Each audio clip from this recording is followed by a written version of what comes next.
नमस्कार साथियों, स्वागत है आप सभी का अंकित इंस्पायर्स इंडिया पर। मैं हूं अंकित अवस्थी। आप हैं मेरे साथ में एक ऐसे सेशन में जिसमें कि आज हम विस्तार से चर्चा करेंगे। किस बारे में चर्चा करेंगे कि भारत का असल में विरोधी बना कैसे तुर्की। क्यों? क्योंकि हाल ही में पाकिस्तान को इसने एक युद्धपोत दिया है। बहुत सारी चीजें हैं जो मैं बताऊंगा, लेकिन उससे पहले हमारे कमेंट्स में जब हमारी सेशन शुरू होने वाले होते हैं तो उस समय अंतर्राष्ट्रीय स्तर के बहुत सारे नेता हमारे सेशन के अंदर उपस्थित होते हैं और सब लोग वो हैं जो कि बहुत सारे अंतर्राष्ट्रीय स्तर की बातें कमेंट बॉक्स में कर रहे होते हैं।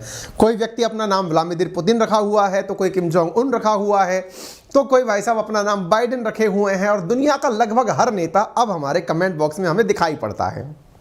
बहुत बढ़िया, ये तो हम रोज देखते ही हैं और बहुत सारे नेताओं की बातें भी होती हैं।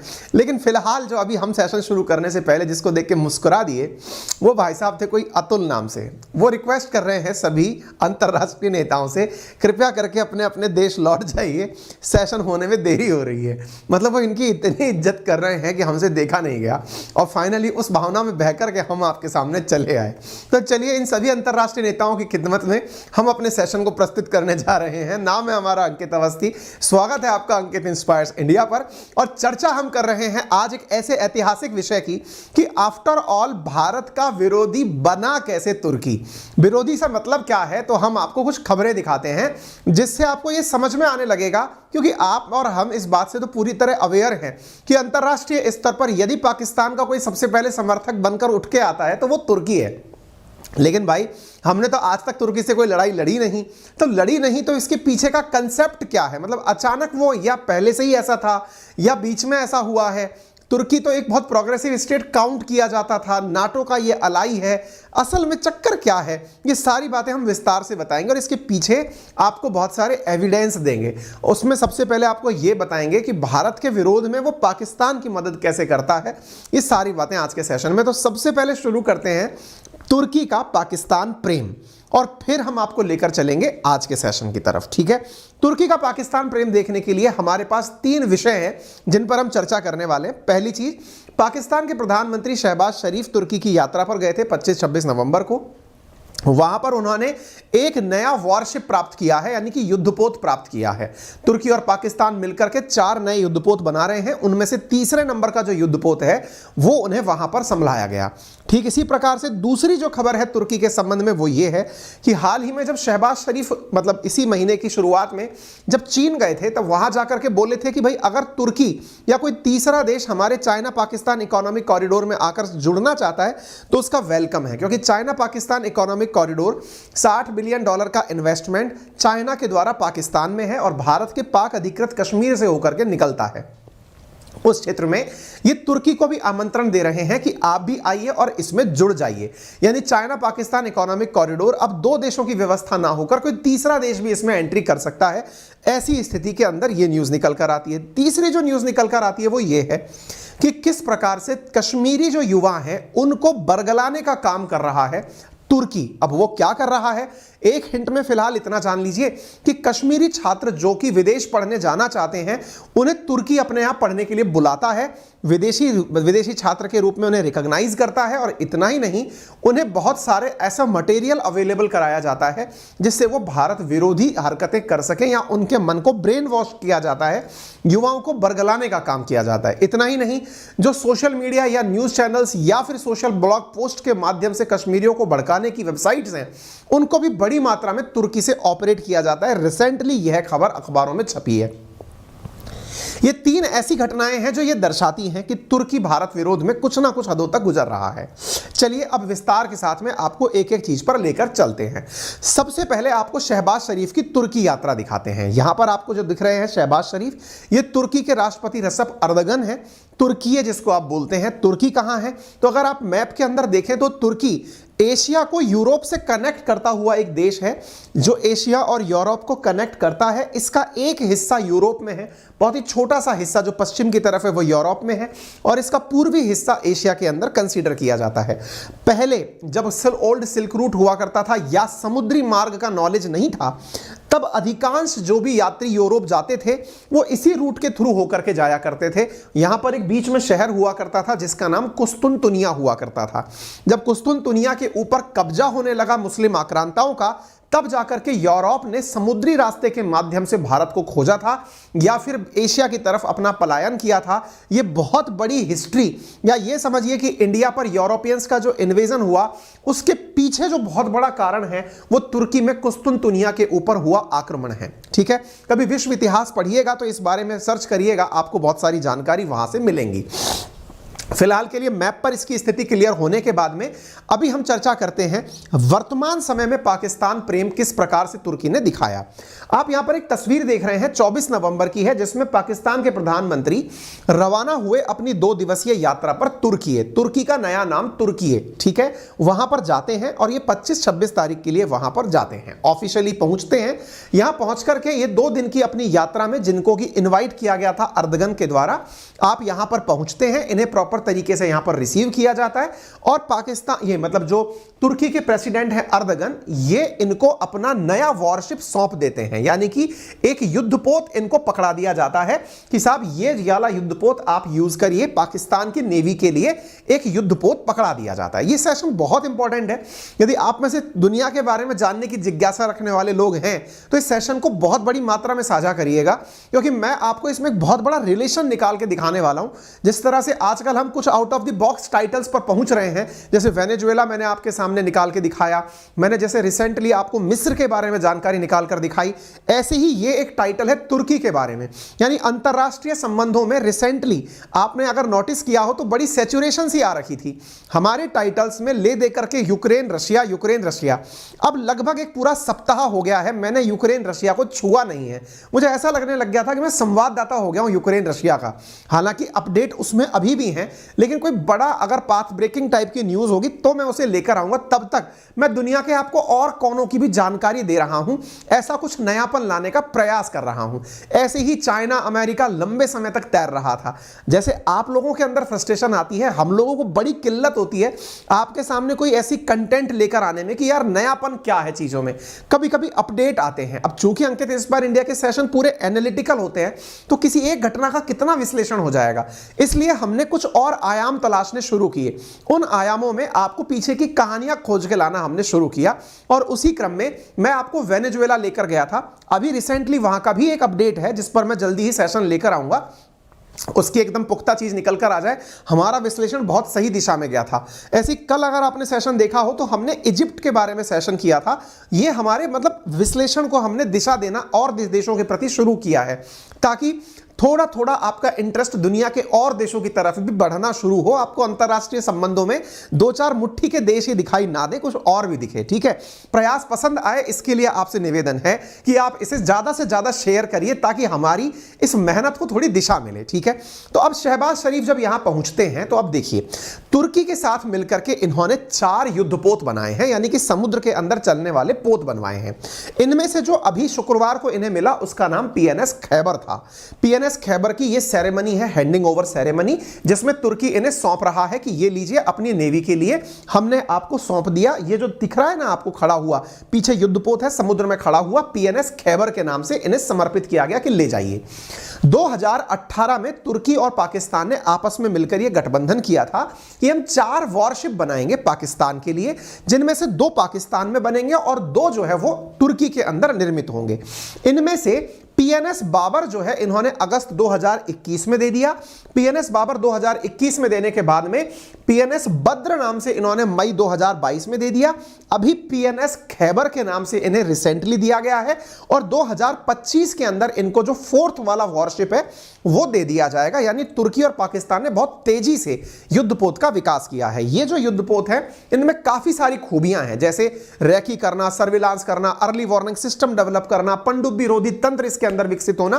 काफी अपडेटेड युद्ध वॉर के लिए तैयार किया गया है। ये काफी लंबे चौड़े हैं, 325 फीट लंबे, वजन 2400 टन के आसपास, 53 किलोमीटर की स्पीड से चलने वाले, काफी अच्छे से इनको विकसित करके दिया गया है। यहां पर कुछ तस्वीरें आप इनकी देख सकते हैं। ठीक है, अब साहब ये दोनों आपस में बातचीत करते हैं और बातचीत करते हुए दोनों एक दूसरे के साथ कुछ नेशनल इंटरेस्ट की बातचीत करते हैं। अब यहां पर बड़ा ट्विस्ट है, नेशनल इंटरेस्ट की बातचीत जब करते हैं तो ये दोनों एक दूसरे को एक हाथ दे और एक हाथ ले कुछ उस प्रकार का रिश्ता समर्पित करते हैं। क्या करते हैं, जरा ध्यान से सुनिएगा।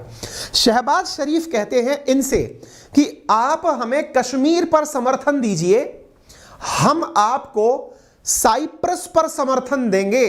ध्यान से सुनिएगा, यही कृपा अटकी हुई है। हमने पहले भी अपने सेशंस में इस बारे में चर्चा की है, दोबारा सुन लीजिएगा। यदि आप हमें कश्मीर पर समर्थन देते हैं तो हम आपको साइप्रस पर समर्थन देंगे। अब ये साइप्रस विवाद क्या है बताऊंगा आगे चलकर, फिलहाल के लिए इतना जान लीजिए। साइप्रस भारत और तुर्की के बीच का भी एप्पल ऑफ डिस्कॉर्ड है, यानी कि झगड़े की जड़ है। इसको लेकर हम चर्चा करेंगे। कश्मीर पर तुर्की का साथ यदि पाकिस्तान को मिलता है तो पाकिस्तान साइप्रस पर तुर्की का साथ देगा। इस विषय पर इन दोनों की बातचीत हुई। इसके अलावा पाकिस्तान ने अपनी आदत में रहते हुए जो और चीजें मांगी तुर्की से, उनमें था कि सर इंडिया में इतना सोलर पावर प्लांट लग रहा है, थोड़ा हमारे भी लगा दीजिए। तुर्की ने कहा तथास्तु, आपको मिल जाएगा। इस वजह से पाकिस्तान को जो 2017 में 100 मेगावाट के आसपास का पावर प्लांट दिया गया था, अब 10,000 के आसपास मेगावाट का प्लान इनको देने की बात की गई है। इतना ही नहीं, इन्हें और भी जो चीजें मिली उसके अंदर जो ट्रेड का वॉल्यूम है अगले 3 साल में बढ़ाकर $5 बिलियन का करने की बातें हो गई। नंबर एक चीज तो ये हुई।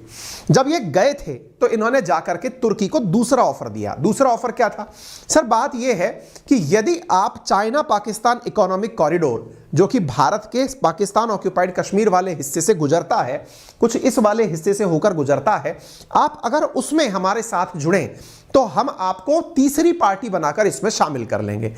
तुर्की ने कहा भीख मांगने का अच्छा तरीका है, हमें पसंद आया। क्यों? क्योंकि पहले तुम $60 बिलियन ले चुके हो चाइना से, चाइना का पैसा ले चुके हो, पैसा अब आना बंद हो गया है, तुम्हारे कर्जे उतर नहीं पा रहे हैं।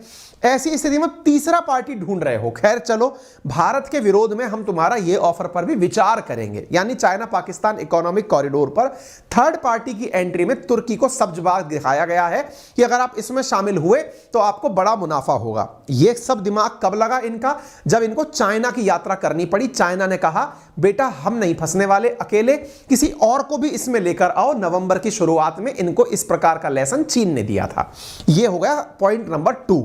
यानी इनको कहा गया कि तुम जाओ और यहां पर तीसरे को फंसाओ, तो ये तुर्की को लेकर आने की बात किया। भारत ने इस पर अपनी प्रतिक्रिया पहले भी दे दी थी, अभी भी भारत अपनी प्रतिक्रिया के साथ है कि हम भाई किसी और देश का यहां पर समर्थन नहीं करते। अब आते हैं तुर्की का भारत विरोध में पॉइंट नंबर 3। ये मैं ताजा अपडेट दे रहा हूं, पुराने अपडेट तो भर भर के हैं। तीसरा अपडेट यह है कि हाल ही में ISI, जो इनके यहां की खुफिया एजेंसी है, उसने एक प्रोपेगेंडा चलाया है। और प्रोपेगेंडा क्या है? प्रोपेगेंडा यह है कि कश्मीर का ब्रेन वॉश किया जाए यंग टर्क्स के माध्यम से। जो तुर्की के नौजवान हैं वो कश्मीरियों का दिमाग ब्रेन वॉश करें, इसका प्रयास चल रहा है। हाल ही के दिनों में क्या हुआ है कि जो कश्मीर घाटी के अंदर हिंसा हुआ करती थी, पत्थरबाजी हुआ करती थी, वो सब चीजें लगभग रुक सी गई हैं। और ऐसी स्थिति में कश्मीर के अंदर के जो पत्रकार हैं, यदि वो इस घटना को बाहर दिखा देते हैं, कैसी घटनाएं कि भाई कश्मीर में अब शांति है, कोई पत्थरबाजी नहीं हो रही है, तिरंगा फहराया जा रहा है, भारतीय नेताओं की जो मीटिंग हो रही है उसमें बड़ी मात्रा के अंदर कश्मीरी युवा उपस्थित हो रहा है, तो यदि ये सब चीजें अगर कोई पत्रकार दिखा दे कश्मीर में रहते हुए, तो उन पत्रकारों को मारा जा रहा है। लास्ट 1 साल में लगभग 20 से अधिक पत्रकारों को मारा गया है, केवल इस वजह से जो कश्मीर में थे और वो कश्मीर के अंदर जो माहौल बदल रहा है उसे दिखाने का प्रयास कर रहे थे। इस कारण से पत्रकारों को धमकाने के जो लेटर्स आ रहे हैं वो भी तुर्की के रास्ते आ रहे हैं। ज्यादा जानकारी जब निकल कर आई तो पता चला कि ISI ने तरीका जो है वो थोड़ा बदल दिया है। बदला क्या है? पहले कश्मीरियों को तुर्की भेजा जाता है, यानी कश्मीर से यदि कोई व्यक्ति विदेश जाना चाहता है तो उसे तुर्की में पढ़ाई के लिए ऑप्शंस दिलवाए जाते हैं और वहां पर रह करके उनका ब्रेन वॉश किया जाता है। उन्हें इस तरह का मटेरियल उपलब्ध कराया जाता है जिससे यह दिखे कि आपके ऊपर कितनी एट्रोसिटीज हो रही हैं, आपके साथ कितना ज्यादा ह्यूमन राइट का अब्यूज हो रहा है। इस तरह की चीजें ये मटेरियल के माध्यम से उपलब्ध करवा रहे हैं। इस काम में पाकिस्तान के अंदर जो आतंकी संगठन है लश्कर ए तैयबा, उसकी एक शाखा है जिसका नाम है द रेजिस्टेंट फ्रंट, TRF, वो लगातार इस कार्य के अंदर लगा हुआ है। तो ISI जो है वो तुर्की के साथ मिलकर के भारत विरोधी जर्नलिस्ट और नागरिकों को तो शरण दे रहे हैं, घाटी के युवाओं को ब्लॉग लिख करके बरगला रहे हैं। और उन सब के बाद में जो असली चीज की जा रही है वो क्या है कि घाटी का माहौल पूरी दुनिया के अंदर बहुत ही नेगेटिव रहे, इसका प्रयास किया जा रहा है। इसके कुछ उदाहरण भी हैं। फिलहाल एक उदाहरण मुख्तार बाबा का काफी चर्चित हो रहा है, जो कि कश्मीर से निकलकर तुर्की गया और तुर्की के रास्ते फिर पाकिस्तान गया। छात्रों को भड़काने के लिए आईएसआई निरंतर कुछ ना कुछ प्रयास कर रही है। कश्मीरी छात्रों को अंकारा के शैक्षणिक संस्थानों में पढ़ने के लिए भेजा जा रहा है। अच्छा, अब तीसरी चीज सुन लीजिए साहब, यहां पर आपको ये खबरें दिख सकती हैं। Turkish university turning into epicentre of anti India activist, ये आपको दैनिक ट्रिब्यून की न्यूज दिख सकती है। ISI Vittu J&K student in Turkey, ये खबरें चल रही हैं। अभी रिसेंटली एक और ताजा अपडेट जो परसों का है, वो क्या निकल कर आता है, आप अब इस खबर को देखें। खबर जरा ध्यान से देखें आप, इसमें क्या निकल कर आता है कि टर्की की पैरामिलिट्री फोर्सेस, जिनमें से नाम है सादत नाम से पैरामिलिट्री फोर्सेस का, उनके साथ डिस्कस यह किया जा रहा है कि क्यों ना एज ए फॉरेन फाइटर्स इन्हें कश्मीर में भेजा जाए। ध्यान से सुनिएगा।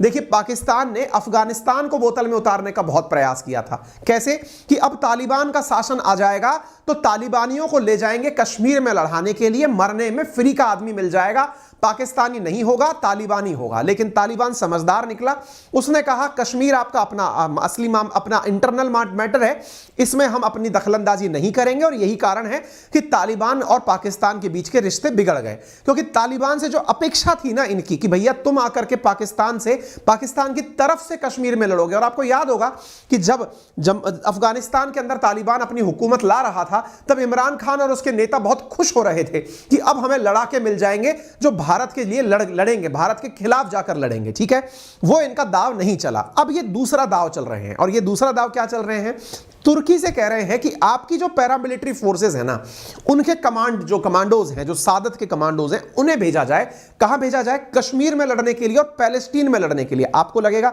ये कोई फर्जी बात हो सकती है, जी नहीं। आपको यहां पर मीटिंग होती हुई दिख सकती है, जिसमें ये चर्चा कर रहे हैं कि पैरामिलिट्री सादत meeting discussion deploying foreign fighters to Kashmir and Palestine. यानी यहां पर पैलेस्टाइन क्यों? क्योंकि इजराइल वाला जो मामला है, जिसमें कि पैलेस्टीनियंस को यह लगता है कि इजराइल ने उनका दमन किया, तो पैलेस्टाइन यानी फिलिस्तीन की तरफ से लड़ने के लिए सादत को भेजा जाए, और इधर पाकिस्तान की तरफ से लड़ने के लिए कश्मीर के अंदर सादत को भेजा जाए। यहां पर ये इस विषय पर चर्चा हो रही है। कल की खबर है, जिसे आप यहां पर आज देख रहे हैं। क्लियर? तो यह हुआ तीसरा मुद्दा जिसके अंदर आप निकल रहे हैं। अब आपने इसके थोड़े पुराने मुद्दे भी मैं आपको दिखा देता हूं, ताकि आपको यह पूरी तरह स्थापित हो जाए कि तुर्की किस प्रकार से भारत के विरोध में लगातार काम कर रहा है। 2019 का एक आइटम है, जिसे आप देख सकते हैं कि अर्दगन ने सॉल्यूशन ऑन कश्मीर के नाम पर यहां पर ये मतलब अंतरराष्ट्रीय मंचों पर कश्मीर का मुद्दा उठाने में इन्होंने कोई कमी नहीं छोड़ी। आप देख सकते हैं, south Asia can not be separated from Kashmir issue, ये अंतरराष्ट्रीय मंचों पर ऐसे कहते हुए पाए गए हैं। 2021 में भी ऐसे ही अंतरराष्ट्रीय मंच पर अर्दगन कश्मीर का मुद्दा उठाते पाए गए। ऐसे ही 2022 में भी टर्की के प्रेसिडेंट ने कश्मीर का मुद्दा फिर से यूएन के अंदर उठाया। यानी जहां तहां देखते हो ये मुद्दा उठा हैं, भारत इसका विरोध करने के लिए आगे निकल आता है। भारत इनको भूतोड़ वहीं की वहीं जवाब दे देता है कि भाई हमारा मुद्दा हमारा है, तुमको बोलने की जरूरत नहीं है। लेकिन इन सब चीजों ने, इतनी सारी बातें जो मैंने आपको बताई, इन सब से मैंने यह तो स्थापित कर दिया कि तुर्की और भारत के रिश्ते सामान्य नहीं है, और तुर्की भारत के विरोध में किस प्रकार के एजेंडे चलाता है, यह तो क्लियर हो गया। लेकिन इससे भी बड़ा कारण यह जानना है कि अल्टीमेटली भारत और तुर्की के रिश्ते बिगड़े कैसे, इसकी शुरुआत कैसे हुई।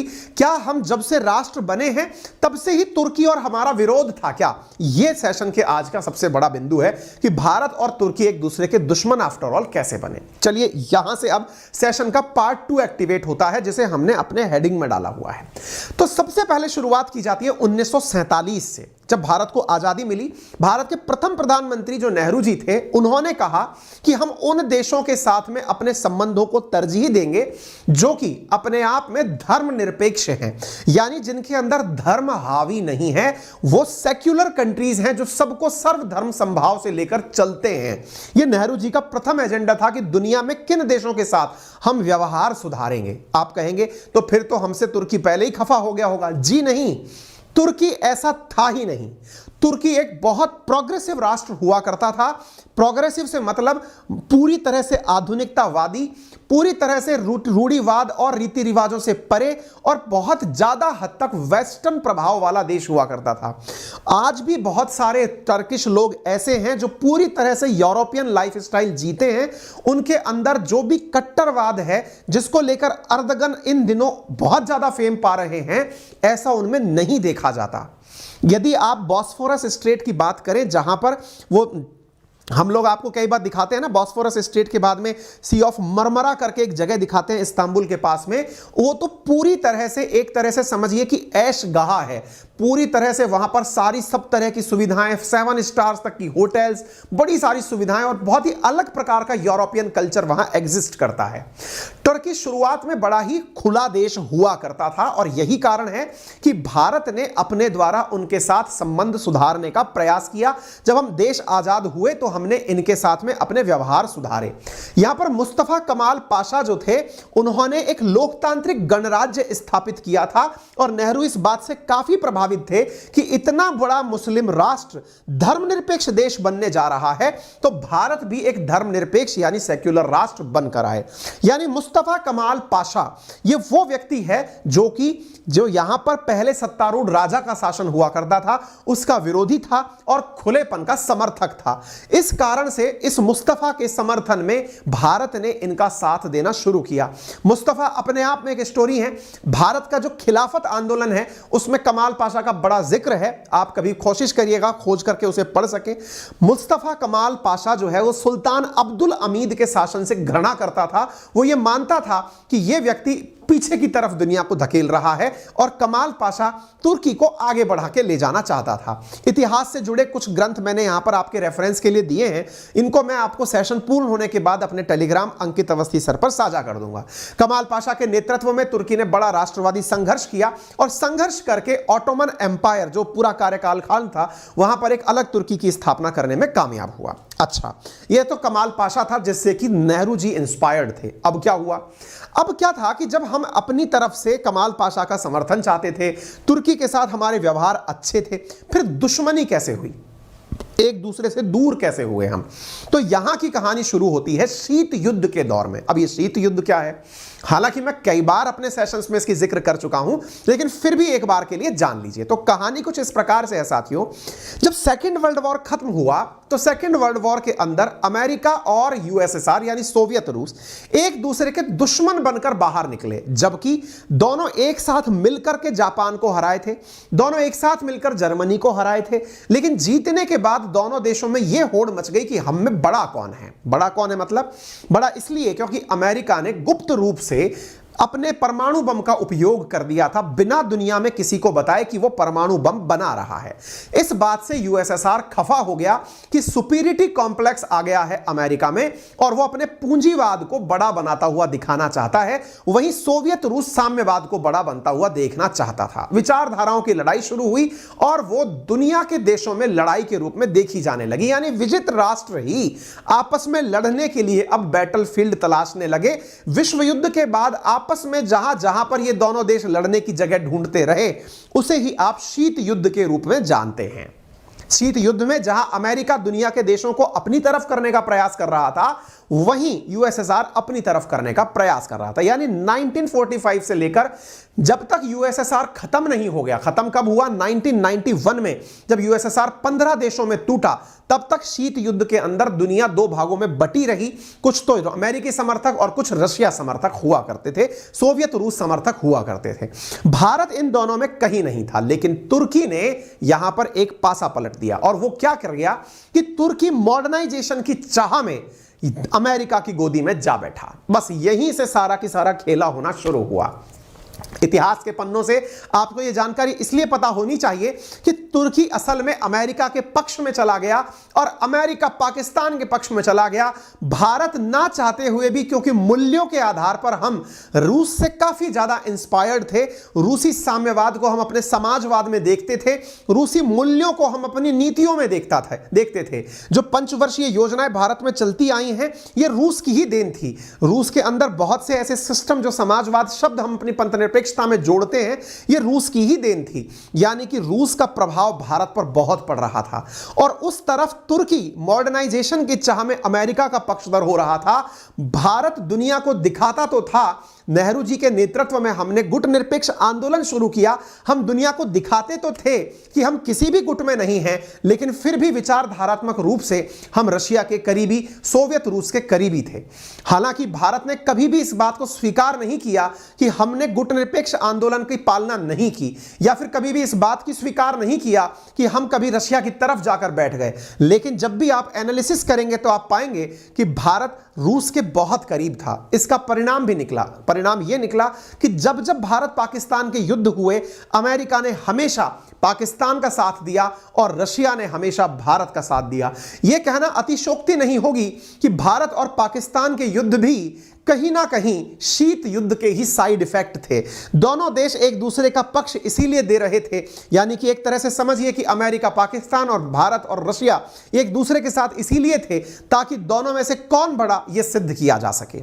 जब भी आप भारत पाकिस्तान के किस्से सुनते हैं, कहते हैं, गाते हैं, तब भी आप कहीं ना कहीं अपने मन में रूस के प्रति एक सम्मान का भाव ले जाते हैं। और यह जो सम्मान का भाव है, असल में इसी की सारी चाह थी, इसी की सारी लड़ाई थी।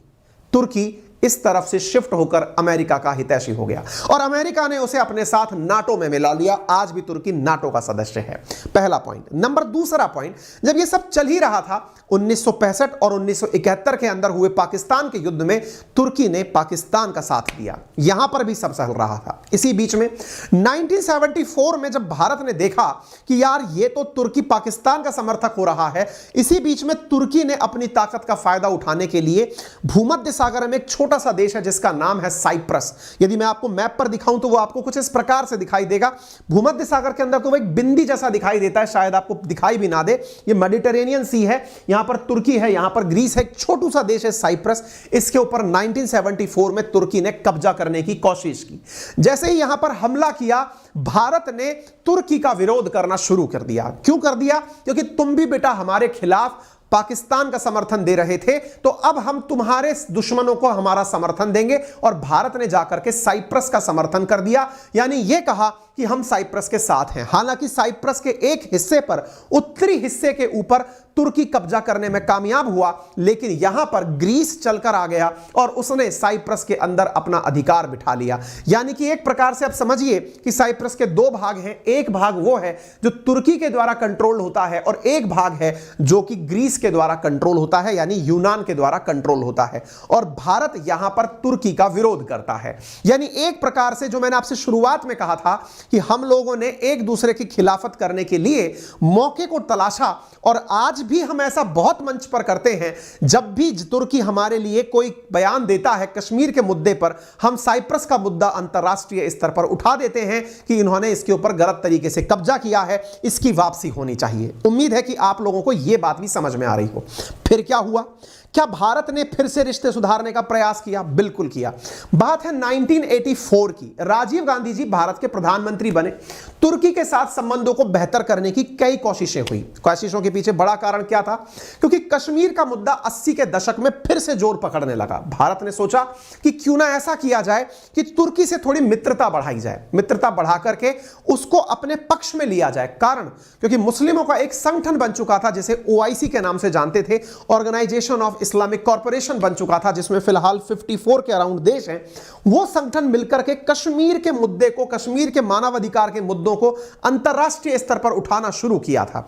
और उस संगठन के अंदर सऊदी अरब, पाकिस्तान, तुर्की जैसे देश शामिल थे। तो भारत ने सोचा तुर्की को शायद किसी तरह से वापस से अपनी तरफ लाने का प्रयास किया जाए। और इस प्रयास में भारत और तुर्की के बीच के रिश्तों को बढ़िया बनाने में अटल बिहारी वाजपेयी जी की यात्रा, PV नरसिम्हा राव जी की यात्रा तुर्की के लिए हुई और तुर्की के प्रधानमंत्री बुलंट येविट भी भारत आए। और इतना ही नहीं, संबंधों में सुधार भी देखा गया।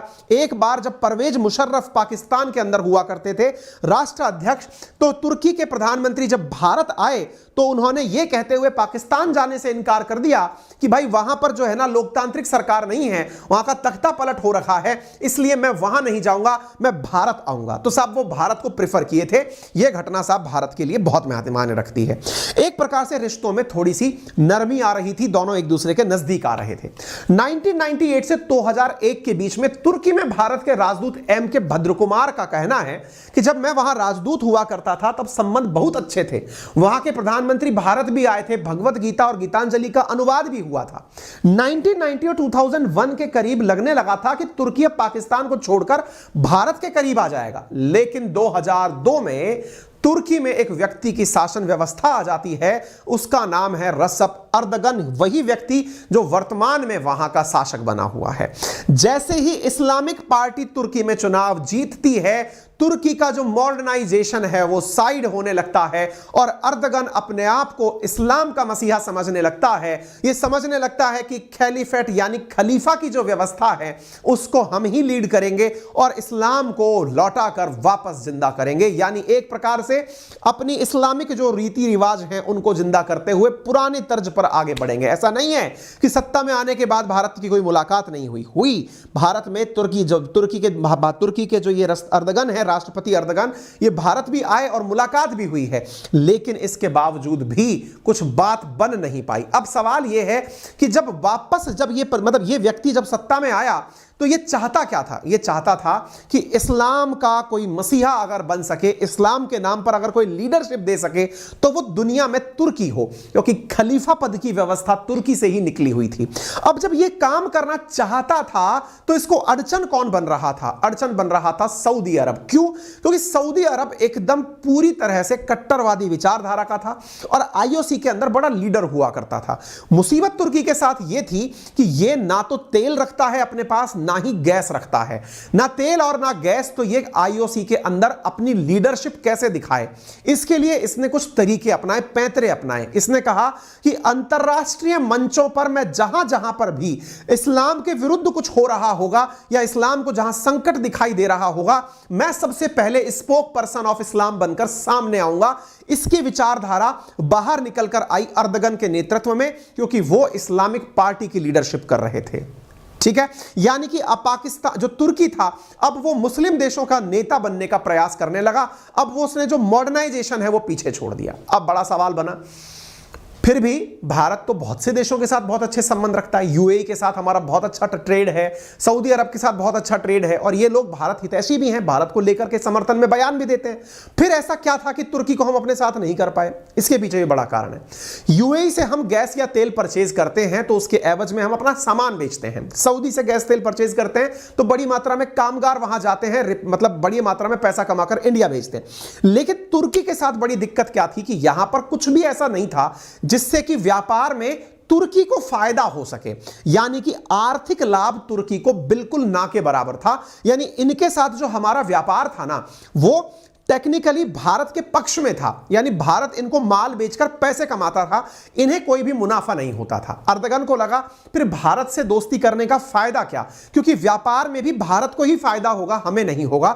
हमें कोई गरीब राष्ट्र तलाशना होगा और वो पाकिस्तान है।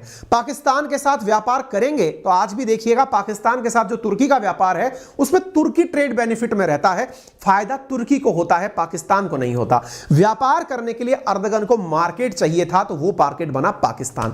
दूसरी दिक्कत जो हमने आपको बताई वो तेल और गैस की तो थी ही, इसमें एक और समस्या क्या जुड़ी? तुर्की को चाहिए था न्यूक्लियर फ्यूल या न्यूक्लियर रिएक्टर लगाने के लिए तरीके चाहिए थे, जो कि कोई और देने को तैयार नहीं था। तुर्की को अपेक्षा थी कि भारत मदद करेगा, क्योंकि भारत के पास न्यूक्लियर रिएक्टर्स भी हैं और रशिया का साथ भी है। इसी बीच में पाकिस्तान निकल कर आता है और वो कहता है सर हम तो दुनिया में पहले ही बदनाम हैं, नॉर्थ कोरिया को देने वाले परमाणु हथियार हम ही हैं, तो आपको हम है ना आगे आकर के हम हथियार दे देंगे, आप दिक्कत क्यों कर रहे हो? यूक्रेन को भी देने के लिए हम ही तैयार हो रहे हैं। पाकिस्तान ने कहा अंकारा से यानी तुर्की से कि साहब हम निकलकर आपको न्यूक्लियर चीजें उपलब्ध कराएंगे, आप हमारे साथ आइए। हालांकि अर्दगन 2 बार भारत भी आए हैं, लेकिन उन्हें फाइनली यहां आकर यह लगा कि भारत से उम्मीद रखने में कोई फायदा नहीं है, इसलिए वो पूरी तरह से भारत की खिलाफत उतरकर अपने व्यापारिक लाभ को कमाने के लिए पाकिस्तान को बोतल में उतारने चल पड़े। और हुआ भी यही। वर्तमान में जितनी भी आप डील देख रहे हैं, चाहे युद्धपोत बनने की हो, 2018 में ही इन्होंने पाकिस्तान के साथ जो 4 युद्धपोत मैंने अभी आपको बताए, उन 4 युद्धपोत की डील इन्होंने पाकिस्तान के साथ 2018 में ही साइन की थी, जिसकी मदद से इन्होंने अभी तीसरा जो युद्धपोत है इनको अभी सौंपा है। तो उम्मीद है आप सभी साथियों को यह बात बहुत अच्छे से समझ में आ गई हो। एक और वजह है जो इस बीच में घटित हुई, और वो घटना क्या है साथियों, असल में वर्ष 2016-17 के बीच में भी हल्की सी गड़बड़ाहट भारत और तुर्की के बीच में हुई, और उसके पीछे कारण क्या था कि तुर्की में अर्दगन की सत्ता को गिराने के लिए एक व्यक्ति था जिसका नाम था फतेहुल्लाह गुलान। उसने सत्ता परिवर्तन यानी तख्ता पलट करने का प्रयास किया। तुर्की में सत्ता जैसे ही गिरने की प्रयास हुए तो गुलान की कई संस्थाएं इंडिया में भी चलती हैं, यानी गुलान को समर्थन देने वाले कई ऑर्गेनाइजेशन, कई स्टूडेंट यूनियन इंडिया में भी सक्रिय हैं। अर्दगन को अपेक्षा थी कि जिस व्यक्ति ने तुर्की में हमारी सत्ता गिराने का प्रयास किया, भारत उस गुलान के संगठनों को इंडिया में चलने से रोकेगा, लेकिन भारत ने ऐसा नहीं किया, गुलान के संगठनों को नहीं रोका। आप देख सकते हैं फैटो नाम का जो संगठन है उसको इंडिया के अंदर रोका जाए, ऐसा तुर्की ने हमसे कहा था, लेकिन हमने उस पर कोई कार्रवाई नहीं की। इसका अर्थ कुल मिलाकर यह हुआ कि तुर्की को हमने कभी भी इस प्रकार से साथ नहीं दिया कि हम तुम्हारी एक्सट्रीमिस्ट विचारधारा को प्रमोट होने देंगे और अपने हितों को साइड में रख देंगे। फिलहाल के लिए जो स्थिति है वो यह है कि जब जब भारत के नाम पर वो कश्मीर का मुद्दा उठाता है, भारत ले जाकर दुनिया के सामने साइप्रस को रख देता है कि देखिए सर, साइप्रस में ये अवैध कब्जा करने वाले कश्मीर के अवैध कब्जे को सही सत्यापित करेंगे, अदरवाइज और क्या करेंगे। कश्मीर का मुद्दा अगर तुर्की कहीं उठाता है तो भारत कहता है कि इन्हें मुद्दा उठाने का मन करता ही इसलिए है क्योंकि ये साइप्रस पर अवैध कब्जा करके बैठे हैं, तो अवैध कब्जा करने वाले व्यक्ति को पाकिस्तान के द्वारा कश्मीर पर किया गया अवैध कब्जा भी सही लगेगा, इसलिए ये इसका एक दूसरे का साथ देते हैं क्योंकि चोर चोर मौसेरे भाई होते हैं। भारत ऐसा कह के इनको लपेट देता है। तो कुल मिलाकर बात यह है कि ये सारी बातें जो भी हो रही हैं वो भारत और पाकिस्तान और तुर्की के बीच में असल में सबके व्यापारिक हितों की बातें हैं। तुर्की को अपना व्यापारिक हित चाहिए, भारत को अपना हित चाहिए, लेकिन भारत को उससे भी कहीं ज्यादा सामरिक और कूटनीतिक रूप से कश्मीर चाहिए, और कश्मीर के लिए तुर्की चाहे कितना भी युद्धपोत दे दे, लेकिन हम तो लेकर रहेंगे। फिलहाल के लिए इतना ही। यदि आपको जानकारी पसंद आई हो तो वीडियो को लाइक करना बिल्कुल ना भूलें। बड़ी मात्रा में मेरे प्यारे साथी इस समय लाइव उपस्थित हैं, जितने उपस्थित हैं कम से कम अगर वो लाइक कर जाएंगे तो वो बहुत से लोगों की रिकमेंडेशंस में दिखाई देने पड़ेगा। चैनल पर नए हैं तो चैनल को सब्सक्राइब कर दीजिए और अपना प्यार इसी प्रकार से बनाए रखिए। इस कंटेंट की पीडीएफ मैं आपको अपने टेलीग्राम चैनल अंकित अवस्थी सर और GK by Ankit Awasthi sir पर फिलहाल आपको थोड़ी ही देर में साझा कर दूंगा। अपना कमेंट, अपना रिएक्शन कमेंट बॉक्स में जरूर बताएं कि आपको हमारा यह सेशन कैसे लगा और आपकी क्या राय है, भारत को किस प्रकार से और ज्यादा आगे बढ़ना चाहिए। फिलहाल के लिए इतना ही, धन्यवाद।